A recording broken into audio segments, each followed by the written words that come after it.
രാജകുടുംബത്തിലെ ആൾക്കാർ ഇത്രയും അപ്രോച്ചബിൾ ആയത് എനിക്ക് തോന്നുന്നു ഈ ഇടയായിട്ട് അങ്ങ് വന്നതിന് ശേഷമാണെന്ന് തോന്നുന്നു. കാരണം അതിനു മുമ്പ് നമ്മൾ രാജകുടുംബം, രാജാക്കന്മാർ അല്ലെങ്കിൽ തമ്പുരാട്ടിമാർ അങ്ങനെയൊക്കെ പറയുമ്പോൾ എല്ലാവർക്കും അത്രയും അപ്രോച്ചബിൾ ആണോ, വന്ന് സംസാരിക്കാൻ പറ്റുമോ, അവർ തിരിച്ച് നമ്മളോട് സംസാരിക്കുമോ, അങ്ങനെ ഒരു ചിന്തകളുണ്ടാവും. പക്ഷെ ഇപ്പോൾ ആദിത്യവർമ്മ തമ്പുരാൻ എവിടെയെങ്കിലും വരുന്നു എന്ന് പറഞ്ഞാൽ ആൾക്കാർക്ക് വന്ന് സംസാരിക്കാം എന്നൊരു അവരുടെ മനസ്സിലൊരു വിശ്വാസമുണ്ട്. ഒരുപാട് സംസാരിക്കാറുണ്ട്. പിന്നെ ഇപ്പൊ കൂടുതലും ഇപ്പോൾ ആൾക്കാർക്ക് കൂടുതൽ ഫോട്ടോ എടുക്കുക, അത് പലർക്കും ഞാൻ തന്നെയാണ് ഫോട്ടോ എടുത്ത് കൊടുക്കുന്നത്. പിന്നെ പൊതുവെ ഇപ്പോൾ എന്താണ് ജനങ്ങളുടെ ഒരു പൾസ് അറിയാൻ പറ്റുന്നുണ്ട്.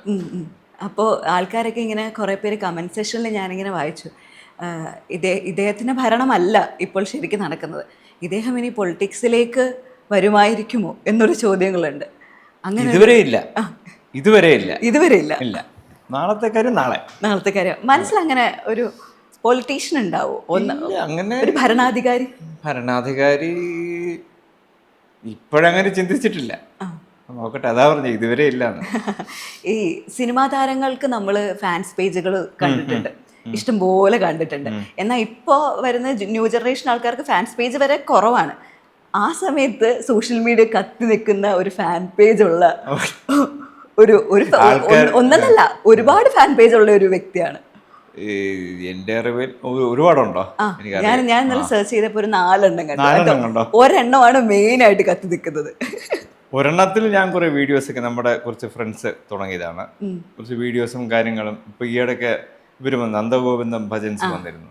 അപ്പോൾ അവര് വന്ന് ഇവിടെ നിന്ന് ഫോട്ടോ എടുത്തു. പക്ഷെ അതിനും ചില പ്രത്യേക വിഭാഗം എന്താണ് തത്വശാസ്ത്രത്തിൽ വിശ്വസിക്കുന്ന കുറച്ച് ആൾക്കാർ അതിന് നെഗറ്റീവായിട്ട് അതിന് എന്തോന്നോ ബാക്കി എന്താണ് ജാതിയും എന്തോന്നോ റിലിജിയൻ എന്തൊക്കെയോ പറഞ്ഞെഴുതിയിട്ടുണ്ട്. ഇതിന്റെ പുറവിൽ അതൊക്കെയാണ് അവരിവിടെ അമ്പലത്തിൽ വന്നു പാടി, ഇവിടെ വന്നു നമ്മളെ കാണാൻ വന്നു. അതിലിപ്പോ ഇത്ര വിമർശിക്കാൻ എന്താന്ന് എനിക്കറിയില്ല. ഈ വിമർശനങ്ങളൊക്കെ എങ്ങനെയാ കാണുന്നത് ശരിക്കും? ഒരളവിന് വരെ വിമർശനങ്ങളൊക്കെ നമ്മൾ എന്താണ് വായിക്കാറുണ്ട്. പക്ഷെ പേഴ്സണലായിട്ട് ഒരു ലിമിറ്റിൽ കൂടുതൽ ഹേർട്ട് ചെയ്യുന്ന വിമർശനങ്ങൾ ഇപ്പൊ ഞാനായാലും ആരായാലും ഇടുന്നത് ശരിയല്ല. അത് ഈ നമ്മൾ നടന്നു പോകുമ്പോൾ ആൾക്കൂട്ടത്തിൻ്റെ ഇടയിൽ നിന്ന് കല്ലെറിയുന്ന പോലെയാണ്, ദൂരെ നിന്ന് ഇറങ്ങിട്ട് ഓടിക്കളയും. അവരവരുടെ അഭിപ്രായം പറയുന്നു. അത് ഈ സോഷ്യൽ മീഡിയയിൽ കുറെ പേര് അവരുമായിട്ട് വഴക്ക് പിടിക്കും. നമ്മൾ പരസ്പരം കാണാത്ത ആൾക്കാരെ തമ്മിലാണ് വഴക്ക് പിടിക്കുന്നത് സോഷ്യൽ മീഡിയയിൽ 90%. അങ്ങേക്ക് വേണ്ടി തല്ലുപിടിക്കുന്ന ഒരുപാട് ആൾക്കാരുണ്ട്. പിന്നെ നമ്മളും ഉണ്ടായിരുന്നത്. ആ സ്നേഹമൊക്കെ എങ്ങനെയാ കാണുന്നത് ശരിക്കും? സ്നേഹം ശരിക്കും നമുക്കിപ്പോ എന്താണ് രാജഭരണമില്ല, ഒന്നുമില്ല. നമ്മൾ സാധാരണ എന്താണ് ഡെമോക്രാസിയിൽ സാധാരണ ജനങ്ങളായിട്ട് ജീവിക്കുക. എന്നിട്ടും ഈ ആൾക്കാർക്ക് സ്നേഹമുള്ളതുകൊണ്ട് അതാണ് ശരിക്കും നമ്മുടെ ഏറ്റവും വലിയ വെൽത്ത് എന്ന് പറയുന്നത്. ഈ ഓഴ എന്നൊക്കെ പറയുന്ന ഒരു സംഭവം ഉണ്ടല്ലോ, ഇപ്പം അങ്ങ് വന്നിറങ്ങുന്ന ഒരു വീഡിയോ അല്ലെങ്കിൽ അതിൻ്റെ ബാക്ക്ഗ്രൗണ്ട് മ്യൂസിക്, അങ്ങയുടെ പ്രസൻസ് ശരിക്കും അത് ആൾക്കാർ കമൻറ്റ് സെഷൻ നോക്കിക്കഴിഞ്ഞാൽ നമ്മൾ ഈ ആൾക്കാരെ പൾസി പറയുന്നത് കമൻസിലൂടെയാണല്ലോ. അപ്പോൾ അങ്ങനെ നോക്കിക്കഴിയുമ്പോൾ ആൾക്കാർ പറയുന്നുണ്ട്, ഓ ഗൂസ് ബംസ് വന്നുപോയി, അതെന്താ വരുന്നത്, അതെന്താ അത് ഇപ്പോഴും ഭരണമല്ലെങ്കിൽ പോലും അത് കാണുമ്പോൾ ആൾക്കാർക്ക് ഉണ്ടാവുന്ന ഒരു പ്രത്യേകതരം വികാരമുണ്ട്. നേരിട്ട് കാണുമ്പോൾ അങ്ങനെ എന്തെങ്കിലും നേരിട്ട് കാണുമ്പോഴും ഈ ഒന്ന് ഫോട്ടോ എടുക്കുകയും പിന്നെ ഞാൻ ഇപ്പം അത് പറഞ്ഞോണ്ട് പറയാ, ചില ആൾക്കാർ വന്നിട്ട് ഫോട്ടോ എടുക്കാൻ വേണ്ടി അവർ എനിക്ക് എടുക്കാൻ പറ്റുന്നില്ല ഫോട്ടോ, ടെൻഷനില്ല. എന്താ ടെൻഷൻ? ഇല്ലില്ല, ടെൻഷനിലായിപ്പോയി. നേരിട്ട് കാണുമ്പോഴും ഒരുപാട് പേര് സ്നേഹത്തോട് സംസാരിക്കാറുണ്ട്. ചിലര് കണ്ടിട്ട് അറിയാത്ത രീതിയിൽ പോവാറുണ്ട്. അത് നമ്മൾ പേടിച്ചിട്ടോ. ഈ കമൻറ്റ് സെഷൻ പറയുമ്പോൾ 2 സെഷനാണല്ലോ. അവിടെ പോസിറ്റീവായിട്ട് നമുക്ക് സപ്പോർട്ട് ചെയ്യുന്നവരുടെ കൂടെ തന്നെ നെഗറ്റീവായിട്ടുള്ളവരുണ്ട്. ഇപ്പം അങ്ങേ തമ്പുരാൻ എന്ന് വിളിക്കുന്നതിൽ പോലും പലർക്കും പല പ്രശ്നങ്ങളാണ്. ഇപ്പൊ ഞാൻ ഒരു കാര്യം പറഞ്ഞേ, എൻ്റെ ആധാറില്, എൻ്റെ പാസ്പോർട്ടില്, എൻ്റെ ഡ്രൈവിംഗ് ലൈസൻസില് പേര് നോക്കാൻ ആദിത്യവർമ്മ. ഞാൻ റോയൽ ഫാമിലി ജനിച്ചു. ചില ആൾക്കാർ പറഞ്ഞു മുൻ രാജകുടുംബം. അതെങ്ങനെ മുൻ രാജകുടുംബം? കുടുംബം ഇപ്പോഴും ഇല്ലേ? ഉണ്ട്. മുൻ രാജാവ് ഭരിച്ചിരുന്ന കുടുംബം എന്ന് പറയാം, പക്ഷെ രാജകുടുംബം ഇപ്പോഴും ഉണ്ട്. മുൻ രാജകുടുംബം എന്ന് പറയാം. അങ്ങനെ പറയാം. ഞാനിപ്പോഴും ആ കുടുംബത്തിൽ, അപ്പം മുന്നെങ്ങനെയാവും? ഞാനുണ്ടല്ലോ, ഞാൻ തുടർന്നുകൊണ്ടിരിക്കുകയാണല്ലോ. കുടുംബം ഇപ്പോഴും ഉണ്ടല്ലോ. തമ്പുരാന്ന് ഉദ്ദേശിക്കുന്നത് ശരിക്കും ഒരു കാസ്റ്റിന്റെ ഇതാണെന്നാണ് ഞാൻ മനസ്സിലാക്കിയിട്ടുള്ളത്. തമ്പുരാന്ന് ഇപ്പൊ നമ്പൂരിപ്പാട്, അങ്ങനെ നായർ, പിള്ള, കുറുപ്പ്, അതുപോലെ തമ്പുരാൻ എന്ന് പറയുന്ന ഒരു കാസ്റ്റാണ്. പിന്നെ ഈ ചില ആൾക്കാർ അത് തമ്പുരാൻ എന്ന് പറഞ്ഞ രാജാവാണ്, ആ രാജഭരണം ഇല്ലാണ്ട് തമ്പുരാൻ എന്ന് വിളിക്കേണ്ട കാര്യമില്ല. ഓരോരുത്തരുടെ ഇന്റർപ്രിട്ടേഷൻ. ഇപ്പൊ ചിലരെ പറയില്ലേ അമ്പലമില്ല ഈശ്വരനില്ല, ചിലർ ഈശ്വരനുണ്ട് അമ്പലമുണ്ട്. അത് ഓരോരുത്തരുടെ മനസ്സിലുള്ള ഒരു വിശ്വാസം. അപ്പൊ ഞാൻ വിശ്വസിക്കുന്നത് ഇത് കാസ്റ്റാണ്. ഞാൻ ആരെയും പറയാറില്ല എന്നെ തമ്പുരാനെ വിളിക്കണമെന്നൊന്നും. പിന്നെ ചിലതുണ്ട് നാള് പറഞ്ഞു വിളിക്കും, അവിട്ടം തിരുനാൾ ആദിത്യവർമ്മ തമ്പുരാനെ എഴുന്നള്ളിയായാലും അങ്ങനെയൊക്കെ വരാറുണ്ട് ശരിക്കും. തമാശയൊക്കെ പറയാറില്ല, അങ്ങനെയൊന്നും ഇപ്പോഴങ്ങനെയൊന്നും പറയാറില്ല. പക്ഷേ ചില ഈ അമ്പലങ്ങളിൽ ഫംഗ്ഷനിൽ പോകുമ്പോ പത്മനാഭസ്വാമി ക്ഷേത്രത്തില് നമ്മുടെ പേര് ഈ പറഞ്ഞ നാള് വെച്ചിട്ടാണ്.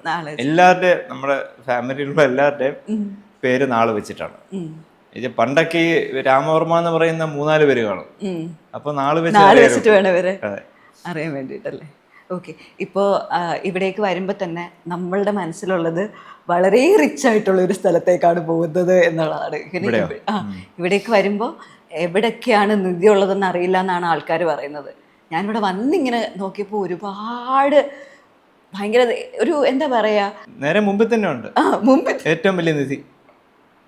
അതെ, മുമ്പിൽ തന്നെ ഇരിക്കല്ലേ ഏറ്റവും വലിയ നിധി. അതിന്റെ ഭാഗ്യം. ഇവിടെ ഒന്നുമില്ല, ഇവിടെ അങ്ങനെയൊന്നുമില്ല. അങ്ങനെയൊന്നുമില്ല. നമ്മളിവിടെ കുഴിച്ചു നോക്കി എന്തെങ്കിലും കിട്ടുമോ? നോക്കിക്കോളൂ, അനുവാദം വേണ്ടേ കുഴിക്കാൻ? ഇതിൻ്റെ അത് അങ്ങനെയൊന്നുമില്ല. ഇത് പിന്നെ രണ്ടാമത് വാങ്ങിച്ചതാ, 1920s വാങ്ങിച്ചതാ. ഈ പോർഷൻ 1930s കിട്ടിയത്. ഗാന്ധിജി വന്നതൊക്കെ ഞങ്ങൾ ആദ്യം വന്നിരുന്നില്ലേ, ആ റൂമിലാണ് ഗാന്ധിജി വന്നത്. ഗാന്ധിജി ആ സെയിം കാർപ്പറ്റിലായിരുന്നു. അദ്ദേഹം ചെയറിലല്ല കാർപ്പറ്റിലായിരുന്നു. 1.5 മണിക്കൂർ 2 മണിക്കൂർ സംസാരിച്ചു. ഇത്ര നാളൊക്കെ നിൽക്കുമല്ലേ ഈ കാർപ്പറ്റൊക്കെ? അതേ ഇരുന്നുകൊണ്ടായിരിക്കും. കൊള്ളാം. ഓക്കെ, ഇപ്പൊ നമ്മൾ ഈ രാജകുടുംബം എന്നൊക്കെ പറയുമ്പോൾ തന്നെ അവർക്ക് കലാപരമായിട്ടുള്ള പല വാസനകളും ഉണ്ടാവും എന്ന് പറയാം.